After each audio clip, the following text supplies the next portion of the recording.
چنانچہ اگلی آیت میں اللہ تبارک و تعالی نے ارشاد فرمایا ہے کہ قُلْنَا اهْبِطُوا مِنْهَا جَمِيعًا، یعنی ہم نے کہا کہ اب تم سب یہاں سے اتر جاؤ. سب سے یہاں پر مراد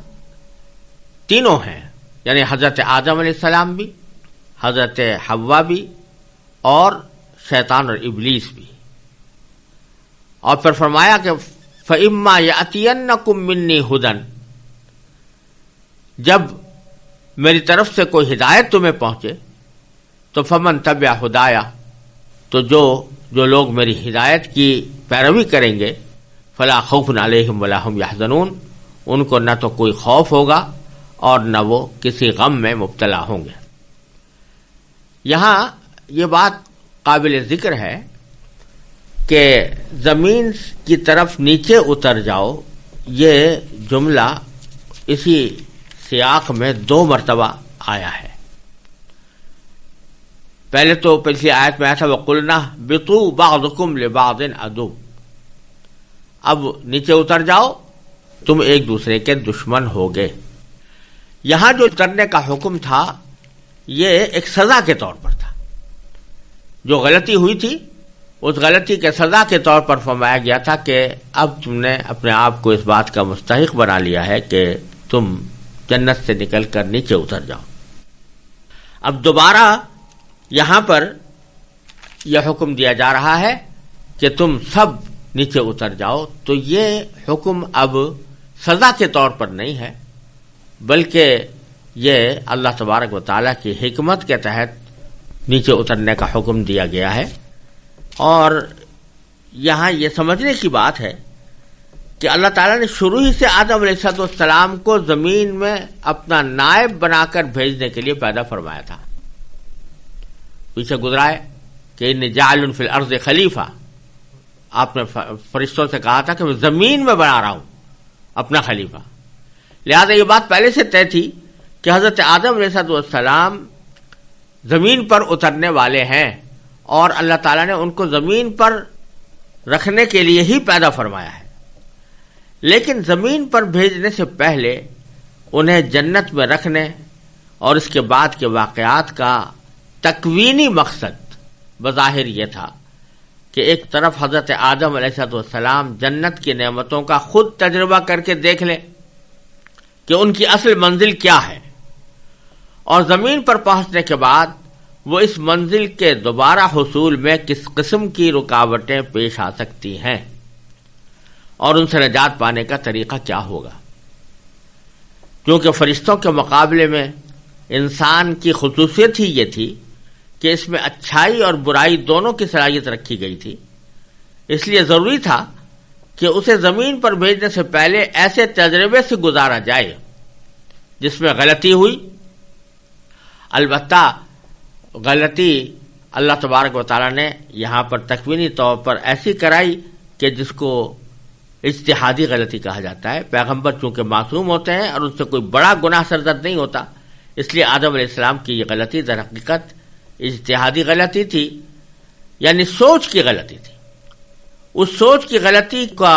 ارتکاب وہاں پر کروا کر بظاہر تو عنوان یہ اختیار کیا گیا کہ یہ قصور بھی ایک پیغمبر کے شان نہیں، اس لیے اس کو نیچے تمہیں اتارا جا رہا ہے. لیکن ساتھ ہی یہ بھی بتایا دیا گیا کہ اللہ تبارک و تعالیٰ نے ان کی توبہ قبول فرما لی، اور توبہ قبول فرما کر اب دنیا میں بھیجا. تو اب وہ جو اصل مقصد تخلیق تھا اس کو پورا کرنے کے لیے یہ حکم ہو رہا ہے کہ اب دنیا کے طرف جاؤ اور دنیا کے اندر رہو. اور وہاں پچھلی جگہ پر کہا گیا تھا کہ نیچے اترو اس طرح کہ تم ایک دوسرے کے دشمن ہوگے. یہ سزا کار عتاب کا انداز تھا. اور اب جو بھیجا جا رہا ہے قُلْنَا اهْبِطُوا مِنْهَا جَمِيعًا کہ اب نیچے اتر جاؤ، تو اس کے ساتھ ایک ہدایت نامہ دیا جا رہا ہے کہ فَإِمَّا يَأْتِيَنَّكُم مِّنِّي هُدًى کہ اگر میری طرف سے تمہیں کوئی ہدایت پہنچے گی تو جو لوگ میری ہدایت کی پیروی کریں گے ان کو نہ خوف ہوگا نہ وہ غمگین ہوں گے. اور آگے فرمایا کہ وَالَّذِينَ كَفَرُوا وَكَذَّبُوا بِآيَاتِنَا جو کفر کا رویہ اختیار کریں گے اور ہماری آیتوں کو جھٹلائیں گے تو وہ جہنمی ہوں گے اور وہ اس میں ہمیشہ رہیں گے. یہ بات اس طرح کہی جا رہی ہے کہ اب ہم تمہیں جس مقصد کے لیے تم کو پیدا کیا گیا تھا، اور وہ تھا کہ زمین میں اپنا خلیفہ بنا کر تمہیں بھیجا جائے، اس خلافت کے لیے اب تم تیار ہو گئے ہو، اور چونکہ تم سے غلطی بھی ہوئی اور تم نے توبہ بھی کر لی، اللہ تعالیٰ نے توبہ قبول بھی فرما لی، تو اب تم اس لائق بن گئے ہو کہ تمہیں زمین میں خلیفہ بنایا جائے۔ اور یہ تجربہ در حقیقت کرا کر اللہ تبارک و تعالیٰ نے ان کو اس بات کا ایک اہل بنا دیا کہ ایک راستہ بھی بتا دیا کہ جب دنیا کے اندر تم رہو گے اور دنیا کی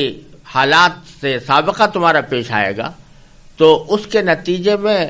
کبھی کبھی گناہ کے دائیں بھی پیدا ہوں گے، کبھی تم سے غلطی بھی ہو جائے گی، لیکن ایسے موقع پر اس غلطی پر ڈٹے رہنے کے بجائے یا اس پر اصرار کرنے کے بجائے تمہارا رویہ وہی ہونا چاہیے جو تم نے یہاں اختیار کیا، اور جو کلمات ہم نے تمہیں سکھائے تھے اس کے ذریعے تم نے استغفار کیا، اپنی غلطی پر نادم ہوئے۔ اسی طرح اگر زندگی کے گزارنے کے دوران تم سے اس قسم کے واقعات پیش آئیں تو اس وقت بھی تمہارا رویہ یہی ہونا چاہیے، اور اس کے نتیجے میں ہی اللہ تبارک و تعالیٰ تمہیں معاف فرمائیں گے۔ ایک دوسرا نقطہ یہاں پر یہ قابل ذکر ہے کہ قرآن کریم نے صاف صاف فرما دیا کہ آدم علیہ السلام نے جب استغفار کیا تو اللہ تعالیٰ نے ان کی توبہ قبول فرما لی۔ اس طرح اس عیسائی عقیدے کی تردید فرما دی گئی ہے جس کا کہنا یہ ہے کہ آدم علیہ السلام کا یہ گناہ ہمیشہ کے لیے انسان کی سرشت میں داخل ہو گیا تھا۔ عیسائی عقیدہ جو کفارہ کہلاتا ہے اس کا حاصل یہ ہے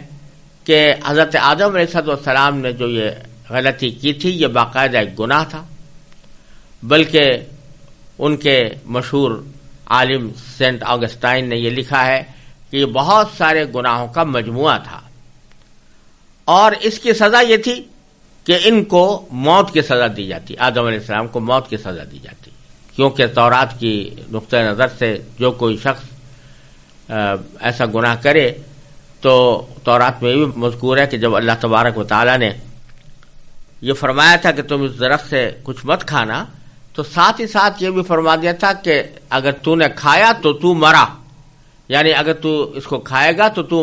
موت کا مستحق ہوگا۔ تو یہ گناہ جو ہے یہ انسانوں کے سرش میں داخل ہو گیا تھا، جس کے نتیجے میں ہر بچہ ماں کے پیٹ سے گناہگار پیدا ہوتا ہے، اور اس مشکل کے حل کے لیے اللہ تعالیٰ کو اپنا بیٹا دنیا میں بھیج کر اسے قربان کرنا پڑا۔ ایک عیسائی عقیدہ یہ ہے کہ چونکہ ہر انسان گناہگار ہے اور اس کی سزا موت ہے، تو سارے دنیا کو سزائے موت دینے کے بجائے اللہ تبارک و تعالیٰ نے اپنا بیٹا بھیج دیا حضرت مسیح علیہ السلام کی شکل میں، اور اس نے اپنی قربانی دی، اس کو قربان کر دیا گیا، تو وہ ساری دنیا کے لیے کفارہ بن گیا۔ قرآن کریم نے دو ٹوک الفاظ میں اعلان فرما دیا کہ اللہ تبارک و تعالیٰ نے ان کی توبہ قبول فرما لی تھی، اس لیے نہ وہ گناہ باقی رہا، نہ اس کی اولاد آدم کی طرف منتقل ہونے کا کوئی سوال پیدا ہوتا ہے، کیونکہ قاعدہ یہ ہے کہ جب اللہ تبارک و تعالیٰ توبہ قبول فرما لے تو پھر وہ گناہ انسان کے نام اعمال ہی سے مٹا دیا جاتا ہے۔ تو جب اللہ تعالیٰ نے توبہ قبول فرما لی تو اب اس گناہ کا وجود ہی نہ رہا، اور یہ کہنا کہ پھر وہ ان کی اولاد کی طرف منتقل ہوتا رہا اور ان کے سرش میں داخل ہو گیا جس کی وجہ سے ان کو کفارے کی ضرورت پیش آئی، یہ بات قرآن کریم کے ایک جملے نے ختم کر دی ہے کہ اللہ تعالیٰ نے ان کی توبہ قبول فرما لی تھی۔ پھر آگے اللہ تبارک و تعالیٰ نے آدم علیہ السلام کو بھیجتے ہوئے ایک اصول یہ بیان فرما دیا کہ جب تم دنیا میں زندگی گزارو گے تو وقتاً فوقتاً میں ایسے پیغمبر بھیجوں گا اور ایسی کتابیں نازل کروں گا جس میں تمہارے لیے ہدایت کا سامان ہوگا۔ فَإِمَّا يَأْتِيَنَّكُم مِّنِّي هُدًى، چنانچہ جب میری طرف سے کوئی ہدایت تمہیں پہنچے تو اس وقت تمہیں چاہیے کہ اس کی پیروی کرو۔ اس میں اشارہ اس بات کی طرف فرما دیا گیا کہ اب آئندہ میری طرف سے پیغمبروں کے بھیجنے کا سلسلہ بھی جاری رہے گا اور ان کے ذریعے وحی کا پیغام دنیا تک پہنچانے کا سلسلہ بھی جاری رہے گا، اور تمہارا کام یہ ہوگا اور تمہاری اولاد کا کام یہ ہوگا کہ اس ہدایت کو قبول کرو اور اس کی پیروی کرو. تو جو لوگ میری ہدایت کی پیروی کریں گے فمن تبع ہدایا، جو میری ہدایت کی پیروی کریں گے فلا خوف علیہم ولا هم یحزنون، تو نہ ان کے اوپر کوئی خوف ہوگا اور نہ وہ کسی غم میں مبتلا ہوں گے. یہ جملہ جو اللہ تبارک و تعالی نے ارشاد فرمایا کہ جو میرے ہدایت کی پیروی کرے گا اس کا انجام یہ ہوگا کہ نہ اس کو کوئی خوف ہوگا اور نہ وہ غم میں ایسے لوگ مبتلا ہوں گے. یہ ایک عجیب جملہ ہے اور اس کے ایک ظاہری معنی تو یہ ہے کہ جب اللہ تبارک و تعالی آخرت میں ایسے لوگوں کو جو اللہ کی بھیجی ہوئی ہدایت کی پیروی کرتے رہے ہوں اپنے انعامات سے نوازے گا، تو ایک بہت بڑا انعام ان پر یہ ہوگا کہ ان کو نہ کبھی کوئی خوف طاری ہوگا اور نہ کوئی غم ہوگا. خوف ہوتا ہے آئندہ سے متعلق، یعنی ڈر جو ہوتا ہے وہ آئندہ سے متعلق ہوتا ہے کہ فلاں واقعہ نہ پیش آ جائے، فلاں مجھے تکلیف نہ پہنچ جائے، فلاں نقصان نہ پہنچ جائے. اس قسم کے اندیشے جو دل میں پیدا ہوتے ہیں وہ خوف کہلاتے ہیں، مستقبل سے متعلق ہوتے ہیں. اور حزن یعنی غم عام طور سے ماضی سے متعلق ہوتا ہے، یعنی ماضی میں کوئی واقعہ ایسا پیش آ گیا جو تکلیف دہ تھا، پریشان کن تھا، اس کی وجہ سے انسان صدمے میں مبتلا ہو جاتا ہے، یہ حزن کہلاتا ہے. اور اگر دیکھو تو انسان اس دنیا میں رہتے ہوئے یہ ان دو چیزوں سے کبھی خالی نہیں ہوتا، یعنی یا تو کسی غم میں رہتا ہے، کوئی ماضی کا غم اس کے دماغ پر مسلط رہتا ہے کہ پچھلا ویسا واقعہ کیوں پیش آ گیا. اور اگر ماضی کا کوئی غم نہیں ہے اور حال میں بڑے اطمینان کے ساتھ انسان زندگی گزار رہا ہے تب بھی اس کو آئندہ کے کچھ اندیشے ہمیشہ رہتے ہیں. فرض کیجیے آپ کھانا کھا رہے ہیں، لذت آ رہی ہے اور آپ لذت کے ساتھ کھانا تناول فرما رہے ہیں، لیکن دل میں کھٹکا یہ بھی لگا ہوا ہے اور لگا رہتا ہے کہ اگر یہ ضرورت سے زیادہ میں نے کھا لیا تو کہیں مجھے بیمار نہ کر دے. یہی خوف اس کے اندر اس کی لذت کا کمال حاصل ہونے سے روکتا رہتا ہے. تو ہر موقع پر یا تو کوئی خوف ہوتا ہے یا کوئی غم ہوتا ہے. اچھے حالات میں بھی، جب انسان خوشحالی کی زندگی گزار رہا ہو اس وقت میں بھی یہ چیزیں ہوتی ہیں. لیکن اللہ تبارک و تعالیٰ فرماتے ہیں کہ آخرت میں جنت میں جب انسان پہنچے گا اور اللہ تعالیٰ کی ہدایت کی پیروی کر کے پہنچے گا تو وہاں پر اس کو نہ آئندہ کا کوئی اندیشہ نہ ماضی کا کوئی غم. ماضی کا کوئی غم اس لیے نہیں کہ الحمدللہ زندگی بہترین گزر رہی ہے اور جنت کے اندر کوئی واقعہ بھی ایسا پیش نہیں آئے گا جس کے اوپر انسان کو غم ہو، صدمہ ہو. وہ خوشی کا عالم ہوگا، راحت آرام ہی کا عالم ہوگا، اس لیے غم ہونے کا سوال نہیں. خوف آئندہ کا ہوا کرتا ہے کہ یہ واقعہ نہ ہو جائے، وہ واقعہ نہ ہو جائے، یہ نعمتیں مجھ سے چھن نہ جائیں، میں جنت سے نکال نہ دیا جاؤں. تو اللہ تعالیٰ نے پہلے ہی اعلان کر دیا ہوگا کہ اب تمہارے اوپر نہ موت آئے گی اور نہ تم سے جنت کی نعمتیں چھینی جائیں گی، لہذا کوئی خوف تمہیں کسی بھی قسم کا نہیں ہونا چاہیے. فلا خوف علیہم ولا هم یحزنون. یہاں پر جو یہ فرمایا گیا ہے اس کا ایک مطلب تو یہ ہے کہ آخرت میں جب یہ لوگ پہنچیں گے تو ایک ایسی زندگی ان کو عطا ہوگی جس میں نہ کوئی خوف کا شائبہ ہوگا نہ کسی غم کا شائبہ ہوگا. اور اگر ذرا غور سے دیکھا جائے تو اس میں صرف آخرت ہی کی خصوصیت نہیں بلکہ یہ دنیا کے اندر بھی اللہ تبارک و تعالیٰ کے خاص بندوں کو، اللہ تعالیٰ کے اولیاء کو اور جو اللہ تعالیٰ کے احکام کی مکمل پیروی کرتے ہیں ان کو، جن کے دلوں میں اللہ تبارک و تعالیٰ کی محبت سمائی ہوئی ہوتی ہے، ان کو یہ کیفیت دنیا میں بھی حاصل ہو جاتی ہے، بڑی حد تک حاصل ہو جاتی ہے. وجہ اس کی یہ کہ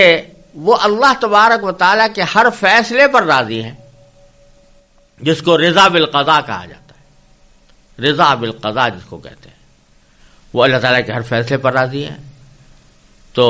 ان کا چونکہ تعلق اللہ تعالیٰ کے ساتھ جڑا ہوا ہے، ہر وقت اللہ تبارک و تعالیٰ کی طرف وہ رجوع کرتے ہیں، اللہ تبارک و تعالیٰ سے پناہ مانگتے ہیں، اللہ تعالیٰ سے دعائیں کرتے ہیں، اللہ تعالیٰ کی نعمتوں کا شکر ادا کرتے ہیں، تو اس کا نتیجہ یہ ہوتا ہے کہ اللہ تبارک و تعالیٰ ان کو ایک اطمینان قلب عطا فرما دیتا ہے۔ الا بذکر اللہ تطمئن القلوب، اللہ کے ذکر سے یعنی اللہ تعالیٰ کے ساتھ تعلق قائم کرنے کے نتیجے میں دلوں میں اطمینان حاصل ہوتا ہے، دلوں کو اطمینان حاصل ہوتا ہے۔ لہذا اگر فرض کرو کوئی آئندہ کا اندیشہ ہو رہا ہے جس میں کہ عام لوگ خوف میں مبتلا ہوتے ہیں، تو یہ خوف میں اتنے بڑے خوف میں مبتلا نہیں ہوتے، کوئی واہمہ تو گزرتا ہوگا، لیکن وہ خوف ان کو بے چین اس لیے نہیں کرتا کہ وہ اللہ تبارک و تعالیٰ کی قدرت کاملہ پر بھی ایمان رکھتے ہیں، اللہ تعالیٰ کی حکمت بالغہ پر بھی ایمان رکھتے ہیں، اور ہر آنے والے شر سے اللہ تبارک و تعالیٰ کی پناہ بھی مانگتے رہتے ہیں۔ تو ان کو اس بات کا اطمینان حاصل ہوتا ہے کہ اگر یہ شر ہے تو انشاءاللہ اللہ تعالیٰ دور فرما دیں گے، ہماری دعائیں قبول فرمائیں گے، اور اگر یہ اللہ تعالیٰ کی تکوینی حکمت کے تحت یہ کوئی شر نہیں ہے تو اس کی مشیت اس میں ہے کہ یہ واقعہ اس طرح رونما ہو، اور جب اس کی مشیت اس میں ہے اور اس نے یہ فیصلہ کر دیا ہے جو عین حکمت پر مبنی ہے، لہذا ہم اس پر راضی ہیں۔ تو جب راضی ہیں تو وہ خوف جو کہ عام طور سے لوگوں کو بے چین کیا کرتا ہے، وہ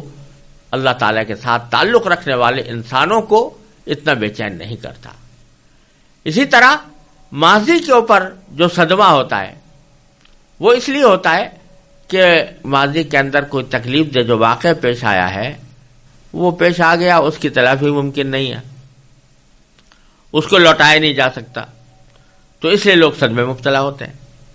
لیکن جو شخص اللہ تبارک و تعالیٰ کے ساتھ تعلق رکھنے والا ہے، اس کا تعلق اللہ تعالیٰ کے ساتھ جڑا ہوا ہے، وہ اللہ تعالیٰ کی طرف رجوع کرنے والا ہے، تو ہر صدمے کے موقع پر وہ یہ کہتا ہے کہ انا للہ و انا الیہ راجعون، اور اس صدمے کے موقع پر وہ اس بات کا اللہ تبارک و تعالیٰ سے ذکر کرتا ہے کہ مجھے صدمہ ضرور ہوا لیکن میں آپ کے فیصلے پر راضی ہوں، میں راضی بقضا ہوں، آپ کی قضا پر، آپ کے فیصلے پر راضی ہوں۔ تو اس کو پتا ہے کہ اس تکلیف کے باوجود اور اس صدمے کے باوجود میرا آخرت میں فائدہ ہوگا کہ مجھے اللہ تبارک و تعالیٰ اس کا اجر و ثواب عطا فرمائیں گے۔ تو جب یہ تصور آتا ہے تو غم کی بات پر بھی وہ غم نہیں ہوتا جو انسان کو بے چین کر دے، جو انسان کو پریشانی میں مبتلا کر دے۔ تو اس واسطے جو اللہ کے نیک بندے ہوتے ہیں ان کے بارے میں فرمایا الا ان اولیاء اللہ لا خوف علیہم ولا هم یحزنون، جو اللہ کے دوست ہوتے ہیں، اللہ کے ولی ہوتے ہیں، ان کو نہ خوف ہے اور نہ ان کو کوئی صدمہ ہے۔ تو وہ خوف اور صدمہ آخرت میں تو بالکل ہی نہیں ہوگا، لیکن دنیا کے اندر بھی ایسا خوف اور ایسا صدمہ جو انسان کو بے چینی میں مبتلا کر دے وہ اللہ تعالی کے ساتھ خصوصی تعلق رکھنے والوں کو نہیں ہوا کرتا۔ اگر وقتی طور پر کوئی تکلیف ہوئی بھی ہے تو وہ ان کے لیے ایسی پریشانی پیدا نہیں کرتی جو ان کو بے چین کر ڈالے۔ البتہ آگے فرمایا کہ جب میری ہدایت تم کو پہنچے گی والذین کفروا وکذبوا بآیاتنا، جنہوں نے کفر کا رویہ اختیار کیا اور ہماری آیتوں کو جھٹلایا، تو وہ اولئک اصحاب النار، یہ جہنم کے باسی ہیں، جہنم کے لوگ ہیں، ہم فیہا خالدون، وہ اس میں ہمیشہ ہمیشہ رہیں گے۔ یہاں تک اللہ تبارک و تعالی نے ایک عجیب ترتیب کے ساتھ ہماری ہدایت کا ایک عظیم مجموعہ پیش کیا کہ انسانوں کی 3 قسمیں بیان کی، کافر، مومن اور منافق، اور پھر اسلام کے جو 3 بنیادی عقائد ہیں ان کا ذکر فرمایا، اور پھر بتایا کہ تم کو تو پیدا ہی اس دنیا میں اس لیے کیا گیا تھا تاکہ تم ان ہدایتوں کی پیروی کرو۔ لہذا حضرت آدم علیہ السلام کا واقعہ اور ابلیس کا واقعہ بیان کر دیا گیا۔ اب آگے جو آیتیں آ رہی ہیں یہ ایک خاص پس منظر رکھتی ہیں، اس کو پہلے سمجھ لینا چاہیے، کیونکہ یہاں سے لے کر آیت نمبر 143 تک، یعنی تقریباً 104 آیتیں، یہ ساری کی ساری بنی اسرائیل سے خطاب میں نازل ہوئی ہیں، اور اس بنی اسرائیل سے خطاب کرتے ہوئے ان کو ایمان کی دعوت بھی دی گئی ہے، اور ان کے پچھلے واقعات بھی یاد دلائے گئے ہیں جن میں کہ ان پر اللہ تعالی نے مختلف قسم کی نعمتیں نازل فرمائیں، اور یہ بھی یاد دلایا گیا ہے کہ انہوں نے مختلف مواقع پر کس طرح اللہ تعالیٰ کے احکام کی خلاف ورزی کی۔ یہ جو خاص خطاب ہو رہا ہے، اتنا طویل خطاب، جس کو ہم اگر ایک خطبے سے تعبیر کریں تو کچھ بعید نہیں ہوگا، یعنی 104 آیتوں کا یہ خطاب بنی اسرائیل سے ہو رہا ہے۔ اس کا پس منظر یہ ہے کہ یہ سورہ بقرہ مدنی صورت ہے، یعنی نبی کریم سرور دو عالم صلی اللہ علیہ وسلم کے مدینہ منورہ ہجرت کرنے کے بعد نازل ہوئی۔ جب آپ مدینہ منورہ تشریف لائے تو یہاں پر جو بت پرست مشرکین تھے وہ تو الحمدللہ نبی کریم سرور دو عالم صلی اللہ علیہ وسلم کی دعوت پر لبیک کہتے ہوئے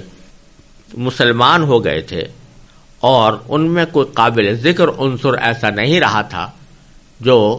ابھی تک اسلام سے محروم ہو۔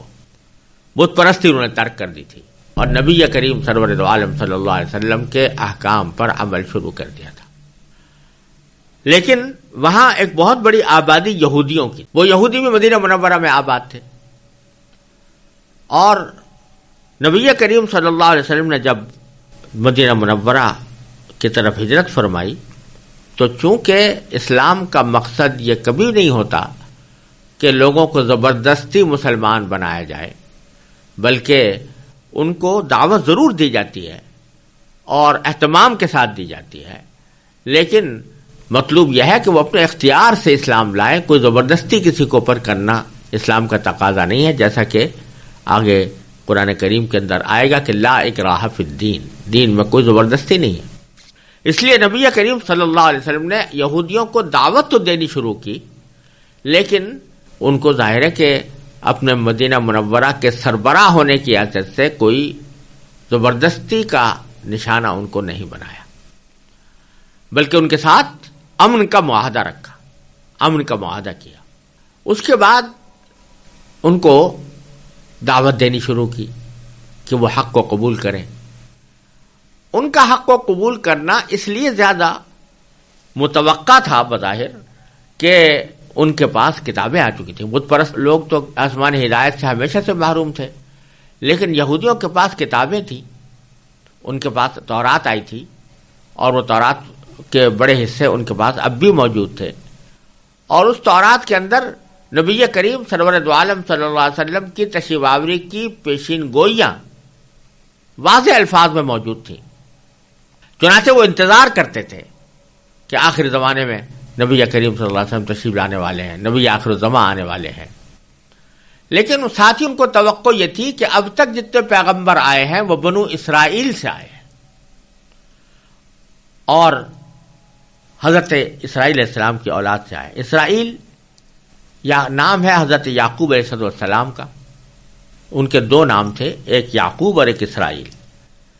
اور اسرائیل کا لفظ خاص طور پر ان کے لیے اس لیے بھی کہا جاتا ہے کہ اسرائیل عبرانی زبان میں اس کے معنی ہے عبداللہ، اللہ کا بندہ، تو اس نام کو خاص طور پر اختیار کیا گیا، اور ان کی ساری اولاد کو بنی اسرائیل کہا جاتا ہے۔ پیچھے انبیاء کرام علیہ السلام جو تشریف لائے ہیں، موسیٰ علیہ السلام اور عیسیٰ علیہ السلام، داؤد علیہ السلام وغیرہ وغیرہ، وہ حضرت یعقوب علیہ السلام ہی کی اولاد میں سے آتے رہے ہیں۔ تو ان یہودیوں کو توقع یہ تھی کہ آخری زمانے کے پیغمبر بھی اسی خاندان سے ہوں گے اور ہم ہی میں سے ہوں گے، بنی اسرائیل میں سے ہوں گے۔ لیکن جب نبی کریم صلی اللہ علیہ وسلم کو حضرت اسماعیل علیہ السلام کی اولاد سے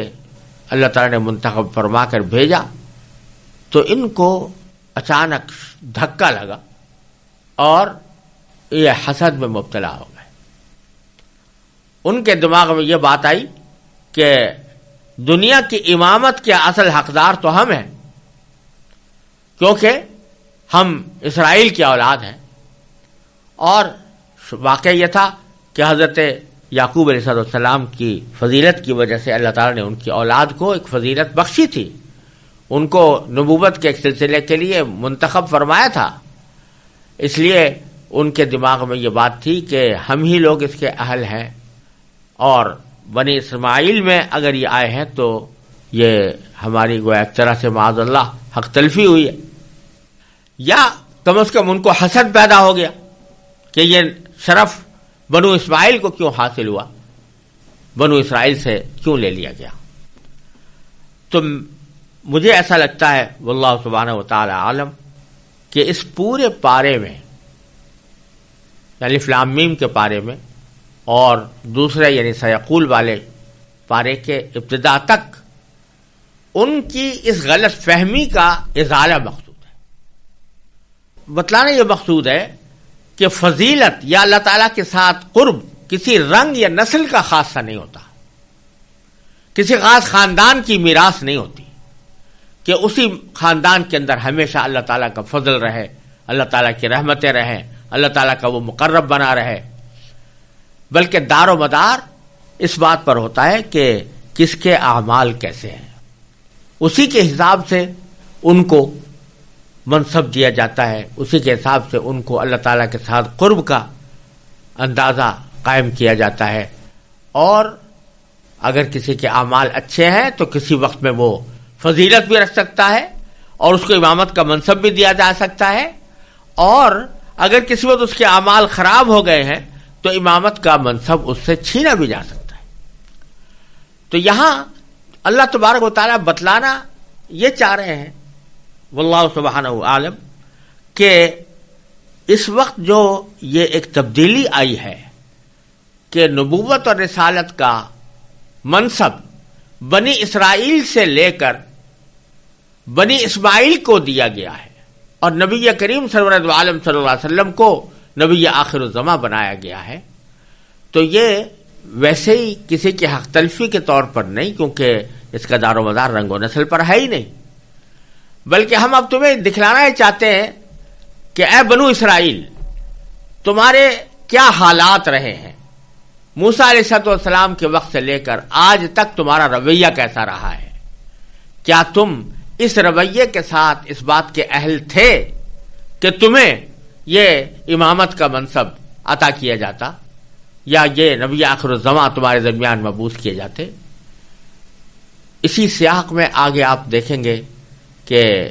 حضرت ابراہیم علیہ السلام کی دعا ہے، جب اللہ تعالیٰ نے ان سے فرمایا کہ میں تم کو ساری انسانیت کا امام بنا رہا ہوں، تو حضرت ابراہیم علیہ السلام نے فرمایا کہ میری اولاد میں سے بھی لوگوں کو امام بنائیے،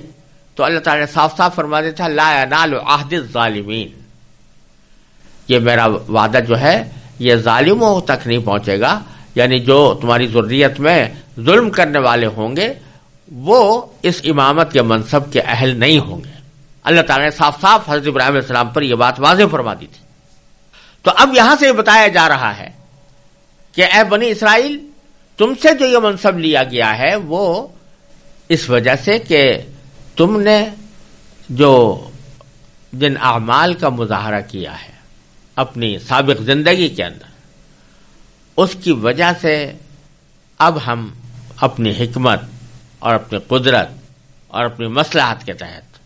یہی مناسب سمجھتے ہیں کہ یہ رسالت کا منصب اور نبوت کا منصب اور امامت کا منصب تم سے لے کر